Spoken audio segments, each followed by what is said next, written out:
Good evening and welcome to the March 22nd meeting of the Board of Selectmen. If everybody would rise for the Pledge of Allegiance, please. The Pledge of Allegiance to the flag of the United States of America and to the republic for which it stands, one nation, under God, indivisible, with liberty and justice for all. Again, good evening, and sorry we're a bit late. We had an executive session going earlier tonight, so any announcements from the board? Anyone have anything? Sensing none, any additions or deletions to the agenda? Not for me. All good. We have no appointments. Hearing a delegation. Anybody that would like to speak that's not on the agenda? We're good. Correspondence. We've got the treasurer's reports, the weekly treasurer's reports, Senator David Woodsome's newsletter. There is a notice from the Leavitt's Mill Free Health Center for a fun walk, 5K invitation. Selectmen's public hearing notice for 4/12. Community forum notice in there for Opiate and Heroin Epidemic. There'll be a forum on 4/14, which is April 14th, and that is still scheduled for the Central for Station. the central station. Who is running it, Dennis? Good question. Sheriff's Department. Sheriff's Department. Okay, Yeah, there's a flyer attached to Right. yeah. It's more over there too. We got a notice for Waterboro Board and Committee vacancies, still trying to fill some much-needed vacancies, so if there's an interest, please contact Christina. Couple of findings of facts from the planning board and Maine recycling reports. Reports from in staff initiatives. Gordon, we'll start at your end of the table. Any selectmen's report? No, not fantasy. Jordan, yeah, Jordan, John? Pass. Jordan, John and Gordon. It's like my grandmother used to call me every name except Yeah. my own. Turn these name tags around this Yeah, evening. Tammy Jo. Finally, they say Just whoever real you are. quick, the 12-town group is looking at applying for a broadband planning grant through Connect Me Authority. But I want to say thanks to the diligence of Dave Lowe, who really harped on Time Warner, he was able to get a map that shows that actually Waterboro has almost the entire town covered with fiber already. So I think that that's going to make it unnecessary for us to participate in this grant, which is to get money to lay fiber. So I know Dave worked for about a year trying to get that map, and I don't understand what the big secret from Time Warner was. But just, you'll see this in your packet, and that's what that's all about. Okay, anything else, Jamie Jo? Dwayne? Just a notice, if any of the elderly or anybody in town needs some help on their spring cleanup, Nancy Johnson has got a youth group that's on board to take care of some of this cleanup for people that can't do it themselves. If they want to get a hold of me or Nancy, we'll get them in touch with the youth group, and there will be 2 or 3 adults overseeing this, and Okay. we'll try to get it started. So give me a call at home or give Nancy a call here at the office, and we can get them in touch with the lady that's organizing it. Thanks, Dwayne. I don't have anything. Gary attended the Maine meeting for me, which I appreciate, so I don't know if you want to report on that, but Sure. and we'll turn it over to you. Thank you, Mr. Chairman. Starting off with that Maine meeting, there is another one this Thursday to deal with an issue on property and sale of some property that Maine owns. Leave it at that for the moment, since some of that was in executive session. Start my report off tonight with a note of thanks, and unfortunately, Mike Frazier's not here, but he's celebrating his 10th anniversary with employment with our town here. Mike's a very talented guy, works on all kinds of emergency equipment and saves us between $10,000 and $20,000 a year in contract work for vehicles that we do not have to pay other folks to do. So kudos to Mike for his 10-year anniversary here. An update on the salt shed and the dump truck financing status. We reported before the Bedford Savings Bank offered 2.72% for the salt shed.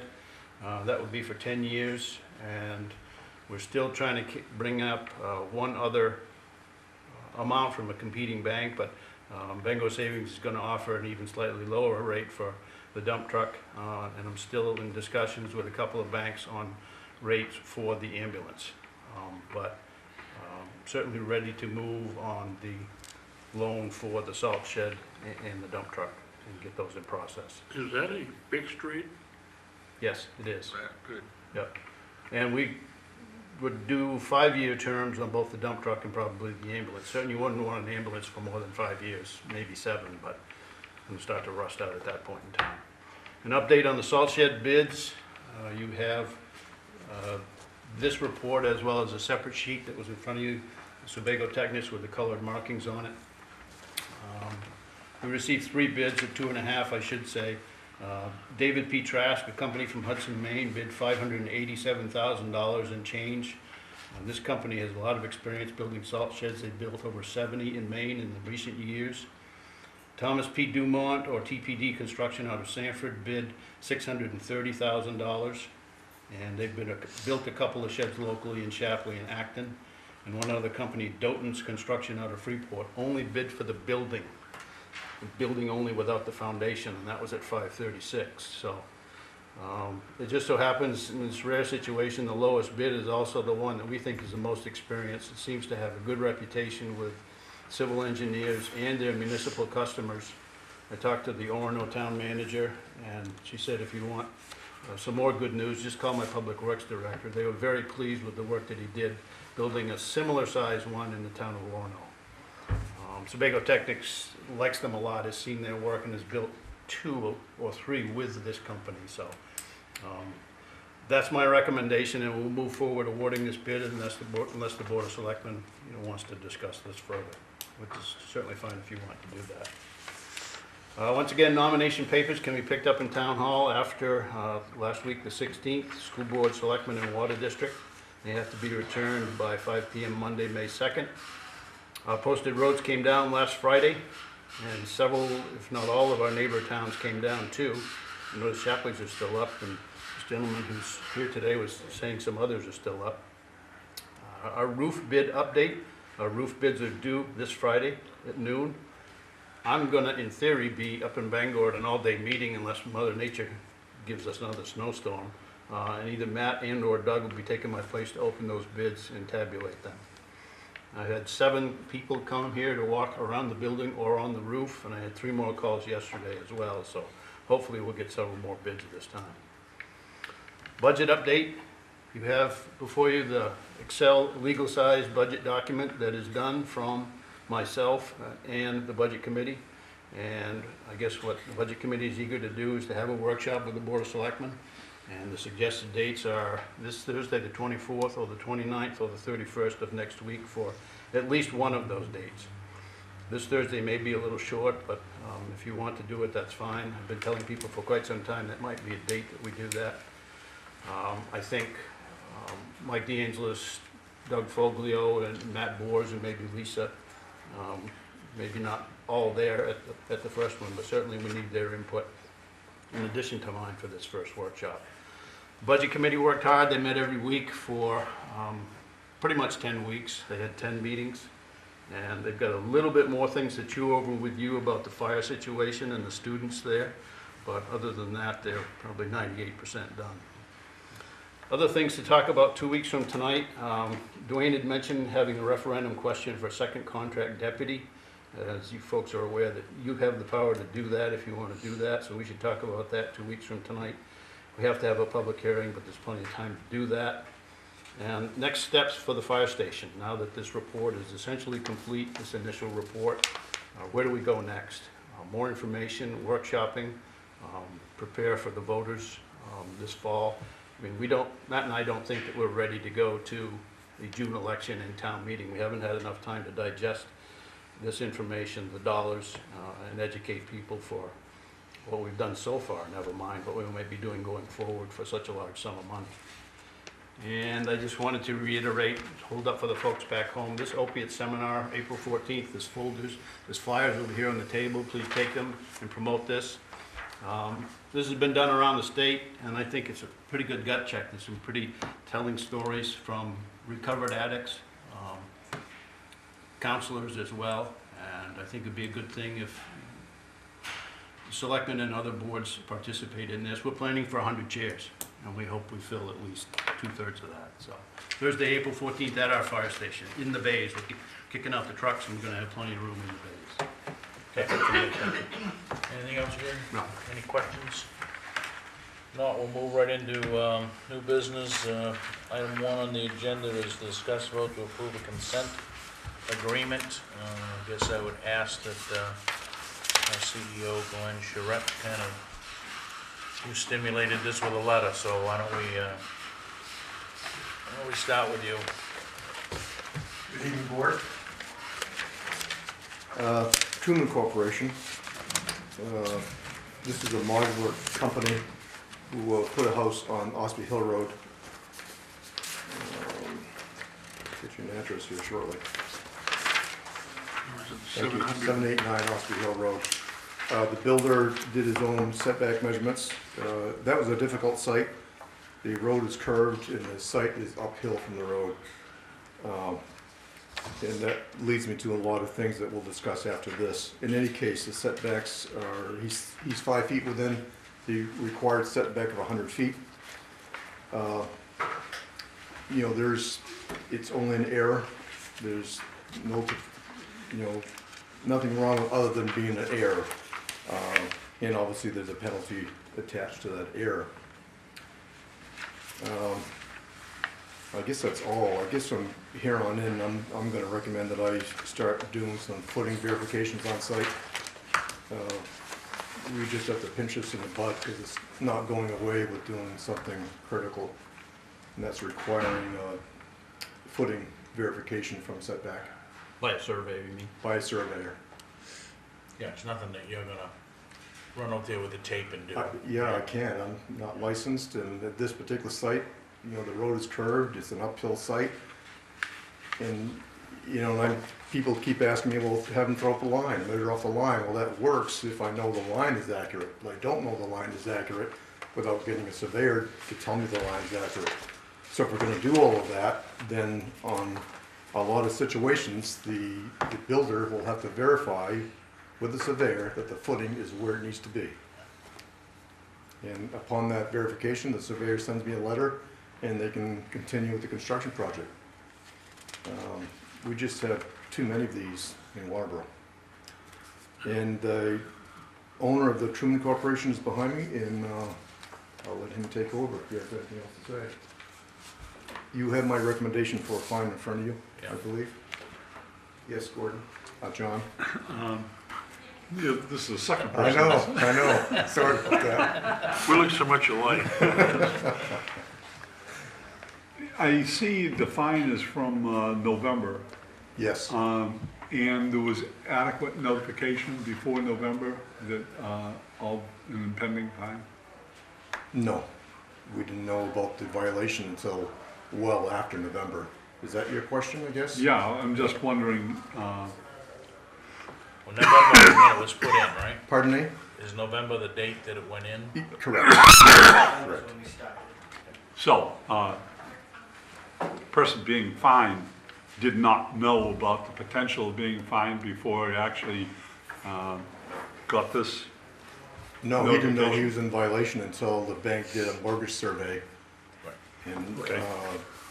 that Excuse me. was about February 26th is when the bank had a mortgage survey done. Which is nothing but a Class D survey. Right, yeah, it's not a full, It's not a full survey. That's It's just correct. a Class D survey. Yep. All The it house does is is, sitting on the earth. yep, exactly. So your assessment for the fine only goes back to February then, right? That- No, it goes back to, It's back when they put the foundation in. right, it goes back to the, what's my letter say here? Yeah, it occurred on or about November 24th. And I couldn't pinpoint the exact date, but I know it was in that time frame. So I'm just, you know, and I'm not sure I'm hearing this, but when you, I'm thinking when you find someone, it's primarily because they have been notified and they have either willfully or neglectfully not abided by the Yep, the direction, yep. and therefore you fine them. So I just want to make sure that this fine didn't come out of, oh, I didn't realize I was in. I know what you're saying, John. It's a little bit different scenario than, say, the nuisance violations we've been dealing with lately. You know, the Truman Corporation didn't realize they were in violation until the bank survey was done, and again, that was done February 26th. Right, and we notified, not to interrupt, we notified the town immediately as soon as we realized Yeah. that there was, Okay. that we violated. We didn't know that we'd made the error, and as soon as I found out that we did, I came right down here the very next day and proceeded to let the town know that I was in violation and that, you know, what did we have to do to rectify the situation that we were in. We weren't trying to hide the fact that we made a mistake, we owned it, we made a mistake, and Okay. And the alternative to this would be to move the structure back. You know, the town has that option. They can require the structure to be picked up and moved back. At a cost far greater than what's in front of you, I suspect. Right, okay, okay. So what's built there is. It's built, it's done, it's lived in. Okay, it isn't lived in, we have, nobody's lived in. Oh, okay. It You'd is- have a, there is I a, wouldn't, yeah, we wouldn't allow anybody to move in until this was rectified. and so if we set a fine here on paying the fine, it makes the problem go away. Well, it's registered, the consent decree. It's Registered, Registered, Yeah, registry deeds. okay. Any other We questions? have administratively solved the project issue. Any other questions or comments? I'm wondering why we're gonna retroactive it back to November. I mean, some of the other situations that we've had in the past, where we've levied fines because of, lot line errors and so forth, where building permits were issued when there wasn't enough room from the setbacks and stuff like that, was done. I don't think we went way back when they first purchased the property and assessed it from there. No, but a lot of those were, properties had been. Second, third hand, owners. second, third hand. This is a contractor that had 1,000-foot depth lot. And he put the building exactly 100 feet from the road. And he missed it by 6 feet, or 5 feet. The last time that we had this, which was with JW Corp., same thing, same road, right? Missed by 9 feet. We fined him $5,000. And that didn't have a lot to do with, this is how long ago it's been done. I mean, the fact of the matter is, the onus is on the contractor to put the damn foundation in the right place. And if they can't do that, then there's repercussions. Oh, I understand the repercussions. I just want to make sure that we as a board are acting I consistently. mean, I couldn't agree with Glenn more that we have a problem. It went away for a while, it's now back. But years ago, we had this in spades. It was just absolutely crazy. And if the contractor would say, well, I'm gonna put the house where I want to, and then I'll just, kind of go on in and get a consent decree to cover any mistakes, okay? And I'm not suggesting that that's the case here, right? That absolutely did not Right, happen. and I understand, I'm not accusing you of that, The whole tape but measure, we had a whole rash of that years ago.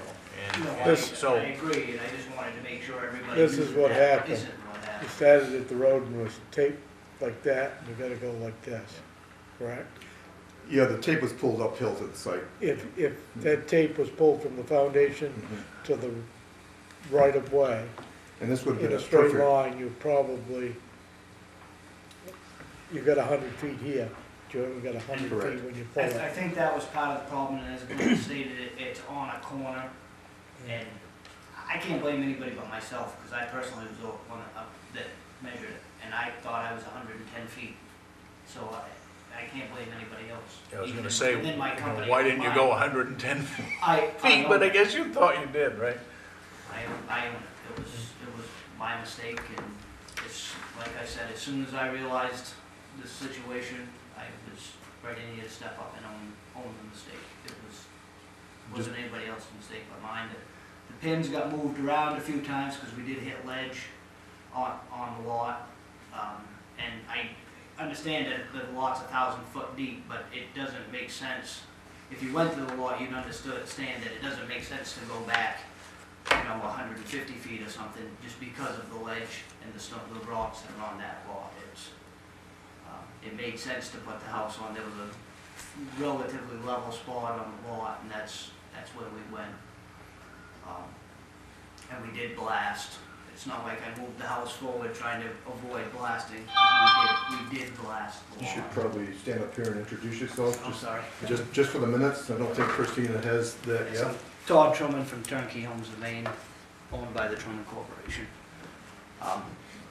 We did blast, so it's not like I said, well, let's just push the thing ahead to avoid blasting and try and save money, thinking that I was gonna come in here and get forgiveness without any repercussions.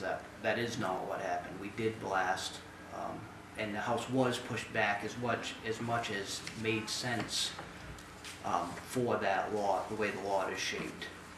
As Glenn can attest, the driveway is reasonably steep, and you go up any more, it would have been even worse. The folks that are moving into the house are handicapped. They got a handicapped child, so we were trying to keep it as level as we possibly could as to where they go in. No excuse for the mistake that I made. I own it. I made the mistake, so. Yeah, unfortunately, the dilemma, and again, I realize that, we're all human, we make mistakes, but you've now, if this goes through, you've now shut the door on any potential access to the front of the building with a ramp or whatever the case may be because of handicap nature, right? Because we're already in violation of the 100-foot setback. That's So, correct. It's, Agreed.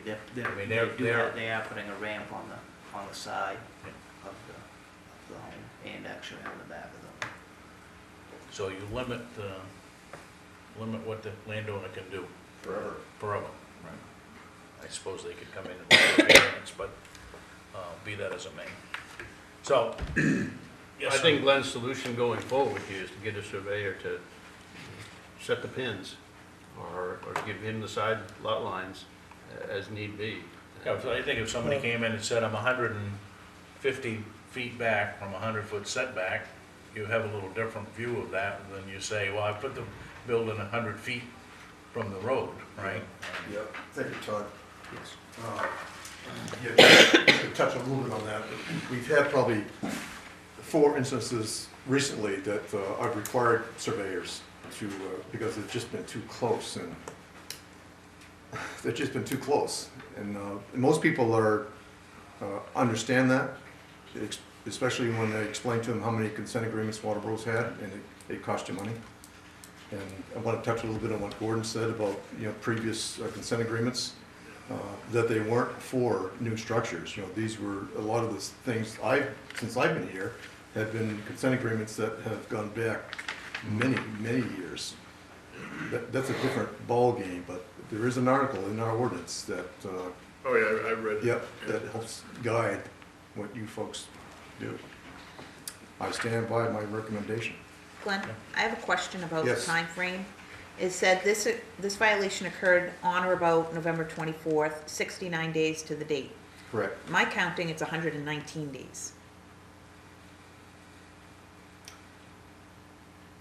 Really?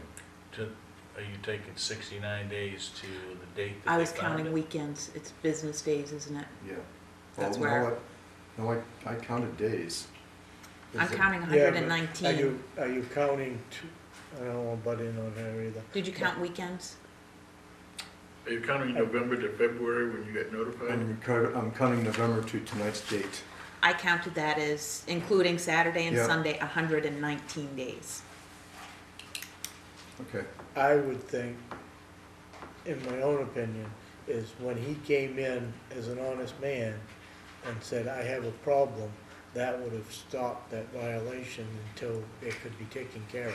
I disagree with that, but that's the board's prerogative. The Yeah. longer you carry it on, the more fines, so. That's true. If it started in February, why is it almost the end of March now? To tell you the truth, I think the town needs to send a message, and the more it hurts, the louder that message gets. You know, that might not be a fair way to look at it, but as your code officer, that's the way I look at it.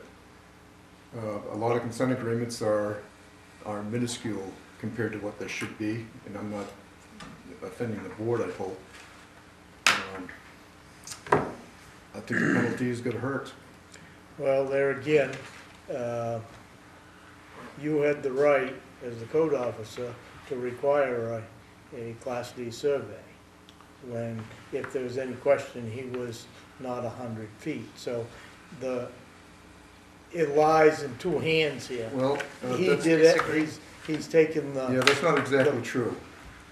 The ordinance lets me require survey on a substandard lot, in which case this was not a substandard lot. And what I'm telling you tonight is, substandard lot or no, I'm gonna require a footing placement verification from here forward. But currently, our ordinance only allows me to do that on a substandard lot. And I swore to myself that we wouldn't have a consent agreement while I was in office. Well, here we go, here's my first one. I guess my thought on this is it's 119 days counting it by day. So if we're permitted to fine $50 per day based on 119 days, that would allow us to charge a fee of $5,950 plus Attorneys. legal Yeah. costs. Legal and administrative. Yep.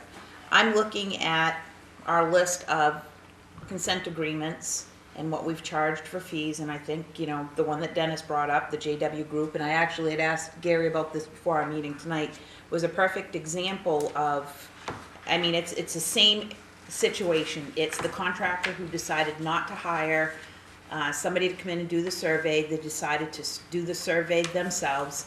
We're talking a couple of feet difference in what they came up with and what you came up with, and we fined $5,000. We as a board had a lot of discussion about bringing some consistency to the fines that we were charging for consent agreements.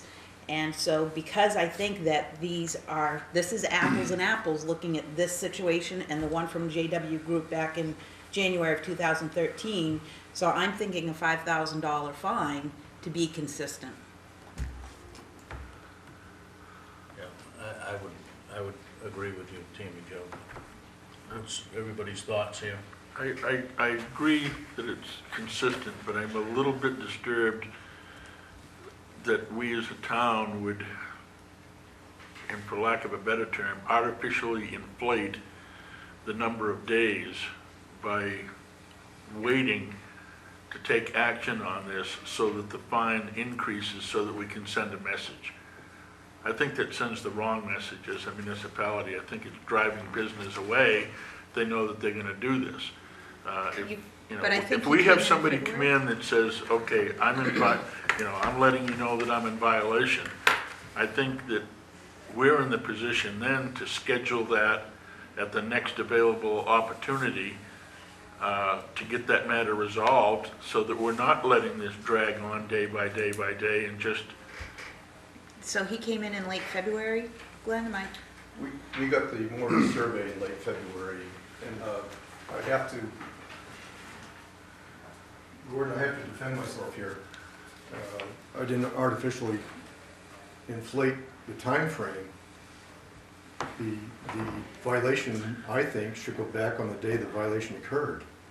Right, and I agree with that. What I have the issue with is when he came in February, why, as Selectman Woodsome mentioned, why is it now the end of March? We've allowed a month to go by just to accumulate funds. No, that's We've not- only had that's not one true at meeting all. since the end of February. This is only our second selectmen's meeting since the end of February. We I had mean, to, you've got a Natalie had plan to that- prepare the document, we had to send the document to Truman Corporation so they would agree on the wording. It had to come back, and So then let we had me- to set up an appointment. I mean, we can beat this around all we want, but let me back up a little bit and just say, okay, let's say that the day that the gentleman came in and notified us is the stake in the ground. That's still 100 days. Okay? And at $50 a day, it's still $5,000, okay? Less the legal fees. So from a consistency standpoint, I guess that's where I'm looking at, and I can't go back, we can't go back to JW Group to figure out what that all was. I suppose we could, but the fact of the matter is that was a number that we identified. He was a contractor, he admitted, my mistake, he actually went from the wrong pins, but, you know, the fact of the matter is that mistakes are gonna happen, but there's consequences to the mistake, so. I think that I'm that's with Danny fair. Joe, I I would think. agree with your assessment there, that the 100 days, and it's still consistent, and, I would make a motion to approve the consent decree for a fine of $5,000 plus $500 in legal and administrative fees. I'll second that. So the total is 5,500. Yes. Okay. I'd like a bit of discussion if we could. Yeah, discussion. Because as I understand it, this was a negotiated settlement with Truman, is that correct? No, sir. Oh, it's just your figures? Based on our ordinance, correct. Oh, okay, because I notice you're shaking your head back there as if you're in disagreement with something. I'd like to hear what your disagreement I'm is. just disappointed. I mean, I understand you guys, there's rules, and I understand there's repercussions from not following the rules. Didn't neglectfully not follow the rules. I brought it to the attention. I didn't try, could very well have taken it to another lender who would have, that doesn't do MLIs, and would have, I could have got this financed. I could have done it, and I said it's not the right thing to do. I don't want to do that to my customer, and I did bring it to the attention. I had an occupancy permit. I could have just, I'm disappointed. I had no way of knowing what the fine was gonna be. Had no idea the fine was gonna be $5,500. That's why I'm shaking my head, and it's you folks' decision. You guys, you know, it's your rules, and as a builder, I try and play by the rules. I don't try and skirt any of the system and do things the wrong way. We try and do things the right way. And I just plain made a mistake, but it wasn't maliciously, and it was brought to the attention, and I could have swept it under the rug, and I didn't. And I think I stood up and did the right thing. And I think that's a little unfair to go back to when I pulled the permit. I think that's a little unfair. I do, and I'd have to go back into my records. If I'd have known how this was gonna come, I would have come a little better prepared and let you know what day I poured the concrete. Because I don't pour the concrete the first day that we start. I think it's a little unfair. I mean, I've got past infractions that I can see that, there was one just last year that the folks were charged $500. They were the exact same, they were encroaching the line more than I was, and it was a $500 fine. I guess I don't understand, just because I'm a business, why it's, somebody else gets a $500 fine and I get a $5,500. I believe the difference with that one was they didn't build the garage. They bought the Maybe. property with the Maybe. garage already built. I'm not saying that I shouldn't get in some infractions. I just, That argument is what she's saying, and I gotta agree with you. If you got an occupancy permit, there's two people involved here, the code office and your I did building get it, I company, did have an because occupancy permit, if and I the, could if have that moved it, I could have moved forward with occupancy the project. permit is already gotten, and as you say, somebody didn't do a Class D survey on the lot as far as the bank goes, you'd have got your, Yeah, but. and you'd have wiped your hands of it, because it would have been gone, and this could be back here again in 5 to 10 years when it was sold the second or third time. I'm owning it. I owned it right from the day that I found out. I called Glenn. The day that I found out, the day that I got the thing. So the question I have of you, you said, can you come up with a date that you poured that foundation and prove it? In other words, I can, yes, I if could. you, I mean, one of the things is, if you poured that foundation considerably later than November 24th, and can prove that you did that, and it's, And I'm not saying that Glenn's wrong on that date at all, because I don't have the dates in front of me, so I don't know exactly. The what November date it was. 24th was an inspection date of the foundation. So it's when you inspected the Correct. foundation. Okay, so the Okay. foundation. So the was- foundation was poured prior. I'm not saying that it wasn't, that he was wrong. I wasn't implying that at all. I don't know that. I don't have those dates in front of me. So if we were dealing in technicalities, did you go out the day that it was poured or the day after? I went out the day, 24th would have been the day before they poured. So Oh, the day It before was they, prior. I do a prior to- pre-pour Okay, inspection. okay, so the date would be the 25th. Yeah, so that's another, I mean, that's So that's $50. that's another date. Yeah, So and it- that's, I mean, I'm not acting over $50. Actually, That's certainly not what I'm doing I think- at all. I think the site had all the concrete work done before inspection. They forgot to call for inspection, and I didn't hit them with the violation notice at that point. So I didn't inspect the footing, they poured it without inspection, they poured the wall without inspection. That's, no, So the 24th was, and that's why I said on or about the 24th. Okay. Okay. Gary, you had some? I guess just a point that, I don't want it to be lost that it's up to the owner, the contractor, to verify with the information they give to us that the setbacks are met. It's not on the code officer's shoulders to verify those. I think going forward, if we have a surveyor do that, that's great. We'll avoid these types of meetings. But this is not on the code officer's shoulders that this mistake was made. I agree. And I'm I'm not saying that to you, Todd. I'm No, just- no, but I agree with you. It's not, it wasn't Glenn's fault that this happened. I agree with him. I didn't, at no point in time did I ever point a finger at Glenn and say, how come you didn't make me? That I own it. It was me. Understood. Thank you. If by my comments, I generated the idea that I'm somehow blaming the code enforcement officer, that was not my intent, because I don't blame him, because I think that he's doing his job by bringing this matter forward. What I am saying is that I want to be fair to the contractor by making sure the fine that we assess based on the $50 per day is an accurate one and it's consistent. Now, Tammy Jo has already gone through our past consent agreements, and I think that we're consistent with that, and I think that by virtue of us looking at the days, that we've actually subtracted $1,000 from what the fine could possibly have been had we allowed those extra days to stay as part of the formulary. So I'm going to have to go with the motion. The only question I've got is, the other fellow was fined $5,000. Now, was he fined $4,500 and $500 for legal fees? It was inclusive in the 5,000 was the legal cost. Okay. So, why are we adding 500 more onto this fellow's fine?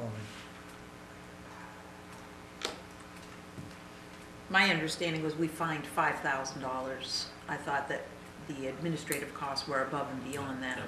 That was what was entered into the consent decree. I would hope when we work towards a fine list that maybe we flat rate these so that we don't have to have this discussion by days.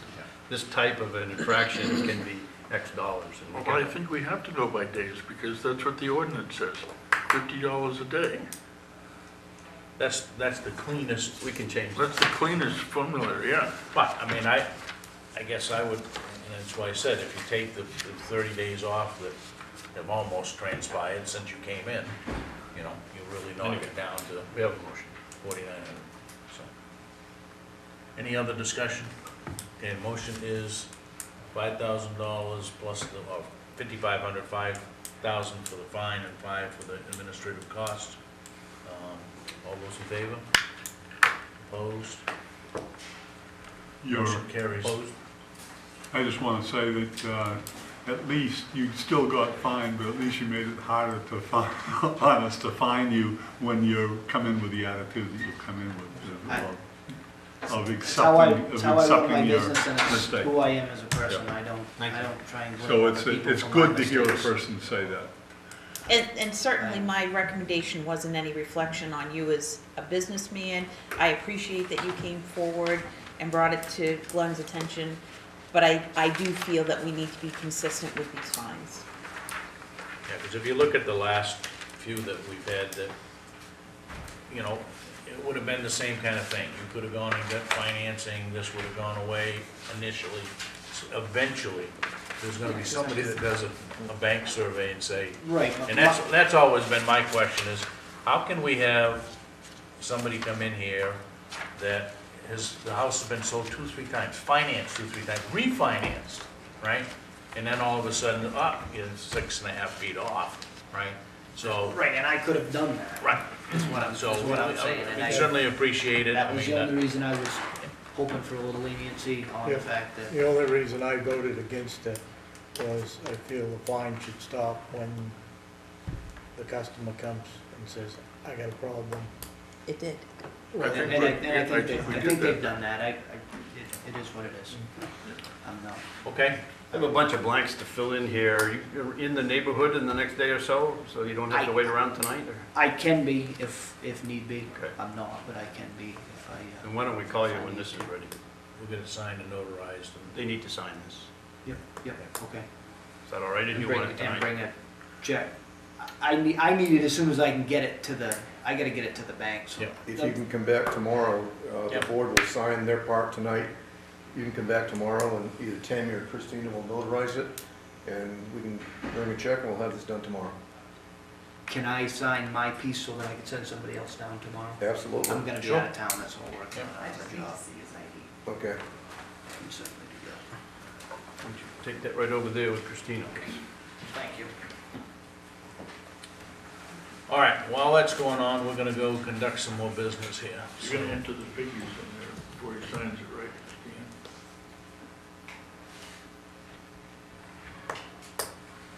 Under new business, item B, discuss vote to approve 3 quitclaim deeds.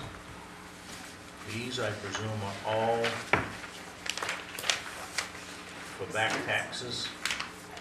Yeah, I asked Julie to come in. She's been working on this and has more information than I do on the tip of my tongue in terms of, some of these are dated.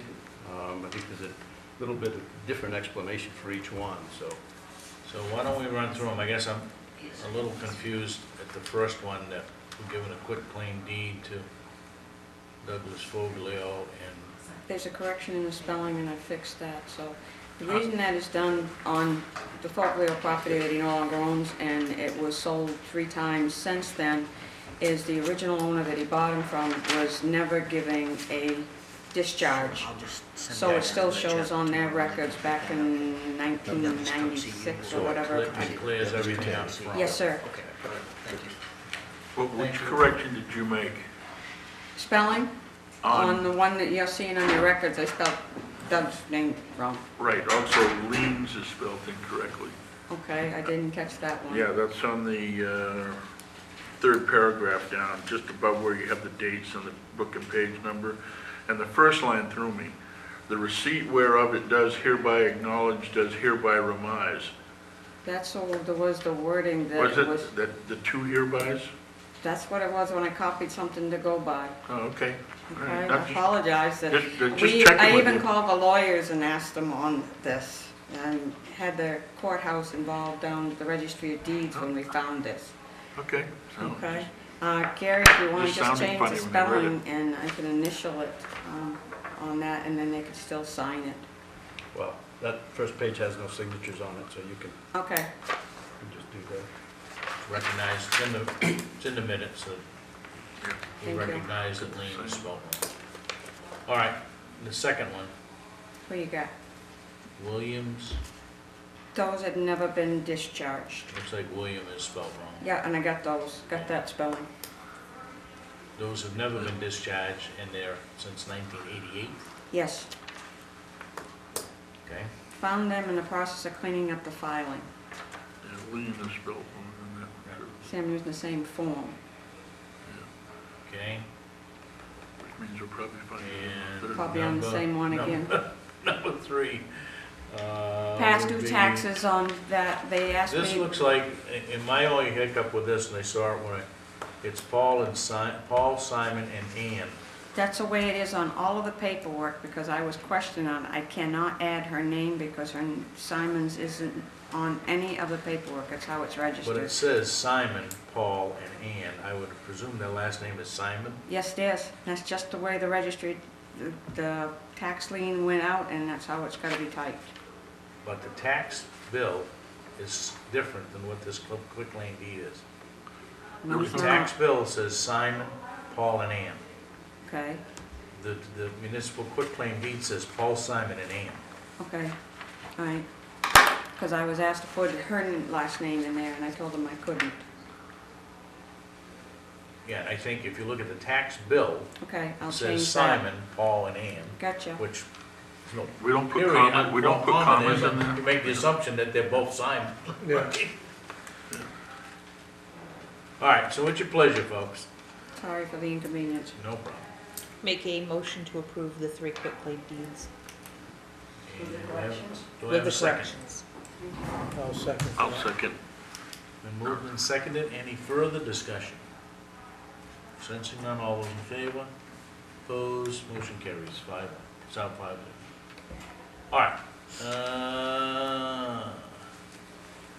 Where are we? C, discuss vote on board and committee appointments.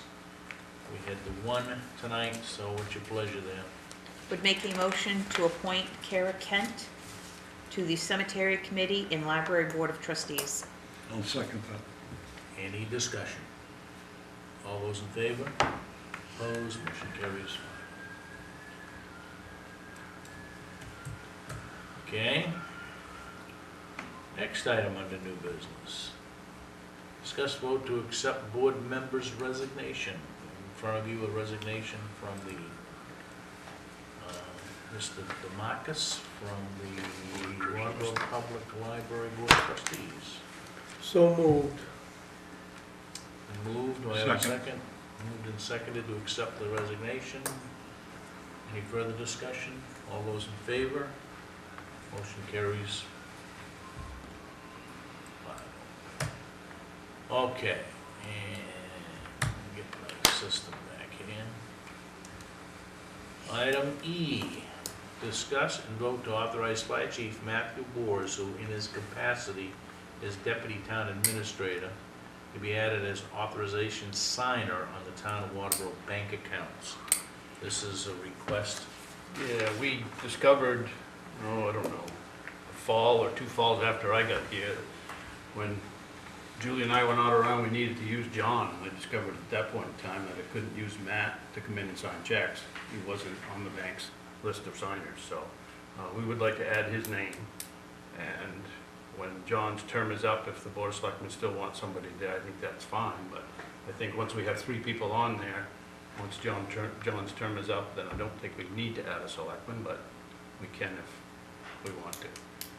But that language is highlighted on the piece of paper I gave you. I'd like for somebody to just actually use that for a motion. And The language Capture that. is, I have the selectmen vote to add Matt as a signer on the accounts in his capacity as Deputy Administrator with all the powers required to do the job as needed. So, Somebody wants to move that language. So moved. Do I have a second? I'll second that. Any discussion? I would only question whether we need to do this now, or wait and see if John goes off when his powers are up. We've got 3 people on there now. I don't go off for another year. Right, Yeah. so, why are we in great need of doing this now? I just think as the deputy town administrator, when I'm not here, I think he ought to be able to come in and sign for things. Yeah. By his title, I agree. responsibility that we put on him. Do we need 4 people, that's the question. No. Any other discussion? Sensing none, I'll call for the vote. All those in favor? Opposed? Motion carries 4-1. Item F, discuss and vote to schedule budget workshop dates. Budget is now in everybody's hand as of tonight. Probably Thursday night might be a rush. But what's everybody's pleasure? Got a couple of weeks with no meetings, selectmen's meetings. Did the budget committee members say that Tuesday nights are not good for them? There'll be more of them here on Thursdays. Lisa Crocker's parents are quite ill, and she might not be here no matter what night, but they did say that Thursday is a better night, for at least the first one. We could get a lot of the questions in front of everyone. So do we want to do the 31st, next Thursday night? How about the 31st and the 7th? Let's plan 2 dates. 31st and the 7th? Everybody good with that? It's good, both Thursday nights, April 7th. Yep, looks good. okay? And what time is preferable? They've been starting at 6:30. One of them has 2 young ones at home, and she can't really get here for 6, but 6:30 is starting to work better for me than 6, because 6:30 okay with everybody? Yeah. All right, Okay. at 6:30, try to hold it to a couple of hours. So 6:30 to 8:30. If we have to add another date, we'll add another date. And talk to me about, I guess unless you direct otherwise, I think I would have both Mike, Doug, and Matt here for any questions. And go as far as we can with the 3 of them. But if you don't want all 3 of them here, let me know, please. Not necessarily right now. Well, between you, from an administrative perspective, and Matt and Doug, that is the lion's share of the money, right? Doug should be able to, or you should be able to speak for the transfer station. I think so, yeah. And when all is said and done, I mean, Parks and Rec is a couple $100,000 out of $5 million, so. That's the one that's easiest for me out of those 3 to answer all the questions. So I would say that you have Matt and Doug. Matt and Doug, and we'll go from there. Okay. That okay with everybody? Yep. All right, I don't think we need to vote, we just schedule and go from Sure. there. Old business. The old section 208. Soon to be. Can we put this thing to bed? I really think, even though the language still needed a little work, I still think we're at least on to something that's gonna work. So let's put something together so that we can have a public hearing. We want the second one in April. Yeah, I mean, we've beat this around for 3-4 years, so it's another week. So why don't we look at the end of April doing it? That way we can get everything done and everybody will have a chance to digest it a little bit, then we'll have the public hearing. Does that work for everybody, the 26th? Of April? April. Let me go back to my calendar.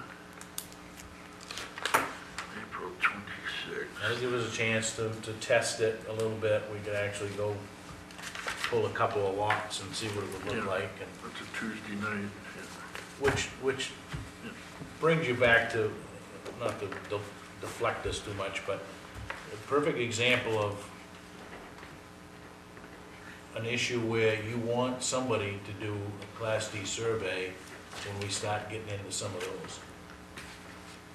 Because if they've only got 5 feet of a setback, we wanna make sure that they hit it. Patty had some when I was on the planning board. There was 6 and 8 inches up in Lake Arrowhead. And that's all they had to set that building in there. And there was 2 sidelines that had to be met.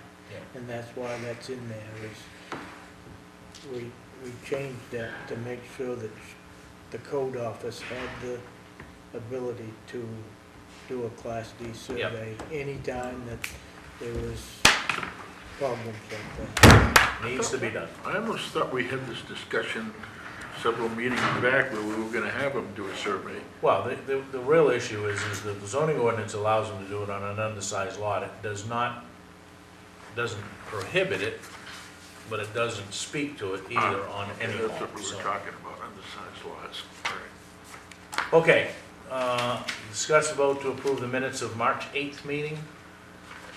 So moved. Second, Any discussion? All those in favor? Motion carries. Pending decisions, comprehensive plan task list, week's action list. Mr. Chairman, Yes, on a pending decision, can we have that thing with that Bridget was in here, that we were gonna get a clean copy, to get that signed? It had something to do with the library. The bylaws. The bylaws. She asked for that to be postponed until it was initially on this Oh, meeting okay. in April. So that will now go to our next meeting, I guess, tentatively. They're dealing with that Thursday night. Right. to And get the- if they're fine with it and they want to present it, then we'll put it on the 12th meeting. So that we wouldn't have that under pending? No. No. Action unless you're gonna schedule the budget committee stuff to get all of those folks in. Yep, do you want an agenda item for discussion of whether or not to have ballot questions? We'll probably need to sooner than later, so, yeah, we can put that on the agenda. That is one thing. Another question was next steps for fire station. I guess, as you and I and Matt discussed one time, bring us a recommendation. I mean, if you want us to start from what we've got, we're gonna ponder that all night and have 5 different opinions. So if you and Matt come to us and propose something, at least then we can bat something around. Okay. And then the other thing I had, you'll have to appoint ballot clerks for the June election. We have the names here, and It has to be on the agenda next time? it should be, they have to be done by May 1st. Okay, so let's just put it on the agenda. Yeah, And then- have a list prepared that we can sign. Yep. What if somebody doesn't, what if somebody drops and we add one? I can't remember redoing those. How do we deal with that? You'd probably have to appoint them before the election, I would assume. I thought we always had an extra 1 or 2 on them. Yeah, we typically would do that. Nina has it. The law is that the clerk has to exhaust the list of appointed persons first, and then she can reach out to whomever as long as they're a county resident. So they don't have to be appointed. They don't. The appointed list has to be used first. Okay, but if we exhaust that list, then they have the right to just go get the next available A person? resident of York County Okay. can serve, yeah. All right. Any resident, or is it a ballot clerk from another municipality? They have to be a resident of York County. That's the only stipulation. That's the only stipulation. And the other thing I have, Mr. Chairman, do we want to start a discussion on creating a fine list of flat rate fines? Or do you not like that idea philosophically Flat rate fines. for consent agreements like this? Well, I think we need to, first of all, we need to get to the root cause of why are we having consent agreements, all right? Yep.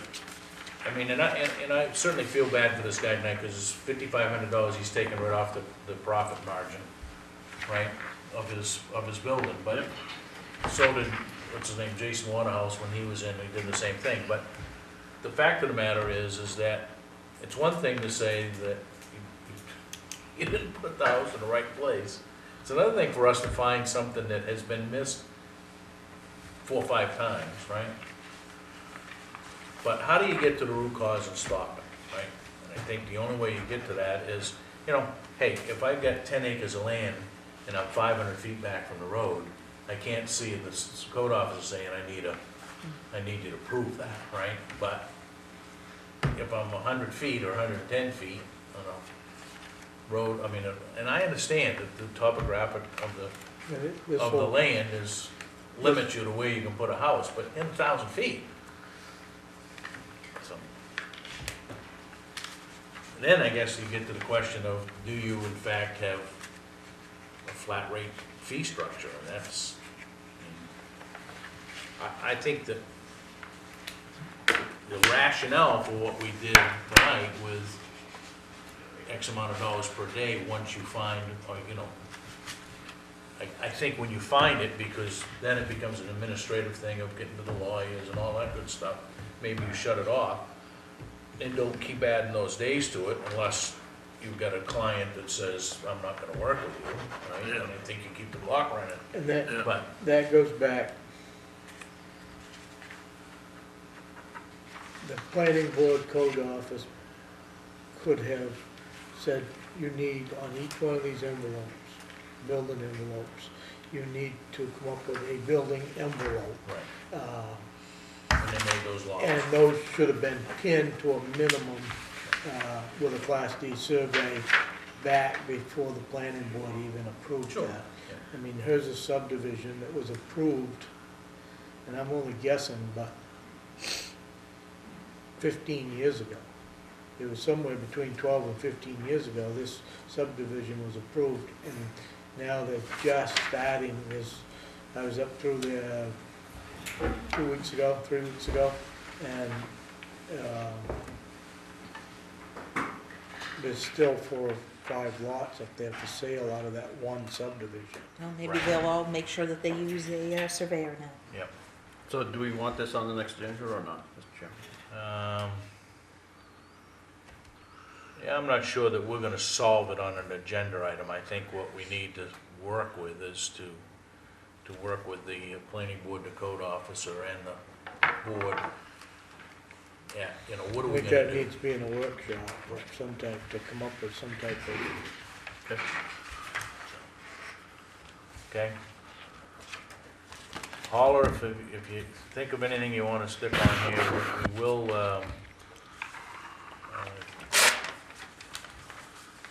I don't think there's any action required after Thursday's meeting, right? If you vote in the affirmative, other than just the knowledge to come back, and that's an open meeting, so whether to sell that land for Eco Maine. I don't think there's any requirement to come back to the board to get a vote. It's the board of directors that are voting to sell or not to sell. That's my interpretation, yes. So it wouldn't have to come back to this board. No, I wouldn't think so, I mean, they didn't ask us when they bought it, so. Okay, David's gonna run the reminders. Just remember the consent agreement we need to sign, the quitclaim deeds, and the minutes of the March 8th regular meeting. We'll have the reminders going and go into executive session. So I guess I would entertain a motion to go into executive session. And we'll call it at 7:15 for 1 M.R.S.A. 405 6D to meet with the town administrator for contract discussions. So, Second. All those in favor? Okay, we will go into executive section at 7:15.